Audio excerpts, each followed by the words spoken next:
Bio transformation. देखिए, absorption और distribution ये बताता है कि आपके ड्रग का एक्शन कितनी जल्दी स्टार्ट होगा।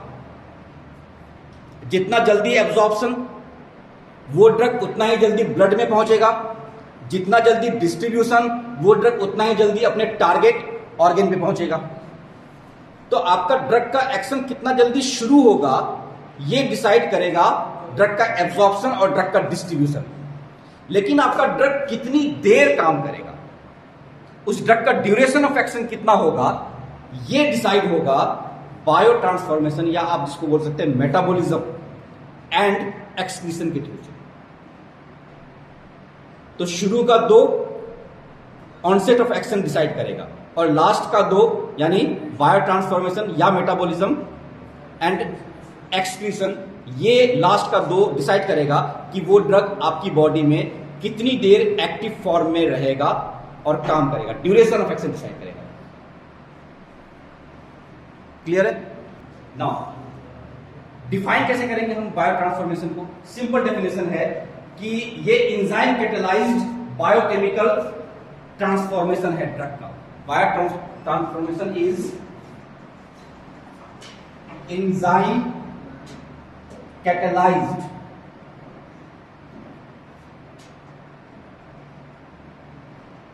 Transformation of drugs in human. ठीक है, मतलब अदर एनिमल्स में भी होते हैं, बट हम बात ह्यूमन की कर रहे हैं। तो इंसानों के अंदर, एनिमल्स के अंदर ड्रग का ट्रांसफॉर्मेशन होता है, चेंज होता है, उसके अंदर चेंज होता है, और वो जो चेंज होता है वो एंजाइम कराता है। इसलिए ये एंजाइम कैटेलाइज्ड रिएक्शन होता है हमेशा ही। नाउ पर्पस क्या है इसका? ठीक है, ये होता है, बट क्यों होता है ये? पर्पस सिंपल पर्पस है, एक ड्रग को इतना ज्यादा पोलर, इतना ज्यादा वाटर सॉल्युबल बना देना है कि वो ड्रग, और इनएक्टिव बना देना है। मोस्टली मेजॉरिटी केसेस में जो बायो ट्रांसफॉर्मेशन होता है, जो फाइनल प्रोडक्ट बनता है उसका, मोस्टली वो प्रोडक्ट्स इनएक्टिव होते हैं। एक्सेप्शन है कुछ कि ठीक है, हमने बायो ट्रांसफॉर्मेशन किया एक्टिव ड्रग का, लेकिन फिर भी वो एक्टिव ड्रग ही बना दिया। For example codeine, codeine active drug है, इसके अंदर एनाल्जेसिक प्रॉपर्टी है, इसके अंदर कफ सप्रेसिंग प्रॉपर्टी है, इसके अंदर थोड़ा सीडेशन भी होता है। आप कोडीन लेंगे बॉडी में, कोडीन बायो ट्रांसफॉर्म्ड होकर, मेटाबोलाइज होकर के मॉर्फिन बना देगा। मॉर्फिन अगेन एक एक्टिव ड्रग है, जो कोडीन के मुकाबले में बहुत ज्यादा पोटेंट एनाल्जेसिक है।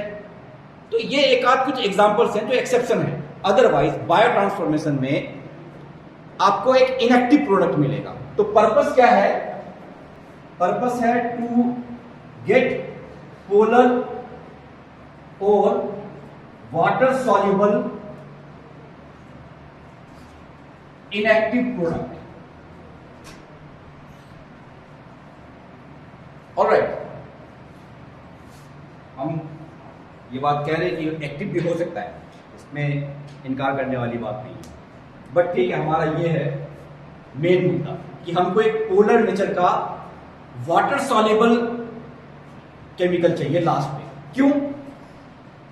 बिकॉज बायो ट्रांसफॉर्मेशन या मेटाबॉलिज्म के बाद एक्सक्रीशन होना है, और कोई भी ड्रग अगर आपके ब्लड में आ चुका है तो उसका मेजर रूट ऑफ एलिमिनेशन या एक्सक्रीशन यूरिन होगा। थोड़ा बहुत हल्का फुल्का वो स्किन से निकल गया, वो सलाइवा से निकल गया, वो फीडिंग मदर के मिल्क से निकल गया, वो थोड़ा बहुत होता है, वेरी वेरी लेस। लेकिन जो मेजर रूट है यूरिन, यूरिन वाटर है। तो कोई भी चीज जो आपको यूरिन के थ्रू से बाहर निकालना होगा तो आपको वो वाटर सॉल्युबल बनाना पड़ेगा। ठीक है, तो इसी वजह से बायो ट्रांसफॉर्मेशन किया जाता है ताकि इनको पोलर वाटर सॉल्युबल मिल जाए। राइट ना। बायो ट्रांसफॉर्मेशन जो होता है तो ये जरूरी नहीं होता है कि हम हमेशा ही एक एक्टिव ड्रग लें। कभी कभी हो सकता है कि हम एक इनएक्टिव ड्रग लें, वो हमारे बॉडी में जाए, मेटाबोलाइज्ड हो, उसका बायो ट्रांसफॉर्मेशन हो और उसके बाद वो एक्टिव ड्रग में कन्वर्ट हो और फिर उसका काम हो और फिर उसका दोबारा से मेटाबॉलिज्म, दोबारा से और फाइनली एक्सक्रीशन। तो अगर आप एक इनएक्टिव ड्रग कंज्यूम करते हैं, वो आपकी बॉडी में जाकर के एक्टिव होता है, तो इनएक्टिव ड्रग को हम प्रो ड्रग कहते हैं।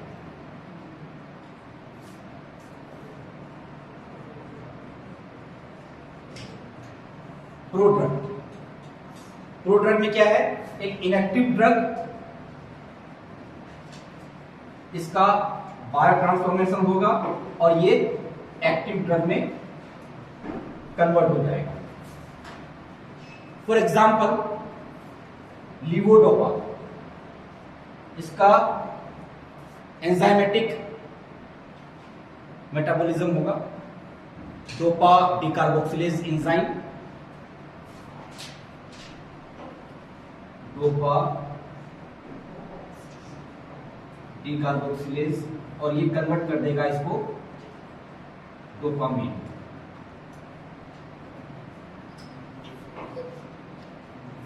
ठीक है,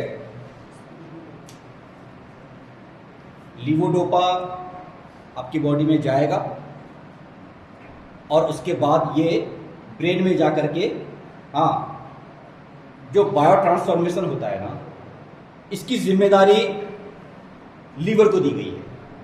बट इसका यह मतलब नहीं है कि सारा का सारा जिम्मेदारी लीवर अकेले उठाएगा। मेटाबॉलिज्म या बायो ट्रांसफॉर्मेशन लीवर के अलावे आपके स्मॉल इंटेस्टाइन में भी होगा। आपके स्मॉल इंटेस्टाइन का जो म्यूकस सेल्स हैं, वहां भी मेटाबॉलिज्म होता है थोड़ा बहुत। कुछ ड्रग्स हैं जिनका मेटाबॉलिज्म वहां पर होता है, जैसे फॉर एग्जांपल किसी लीवोडोपा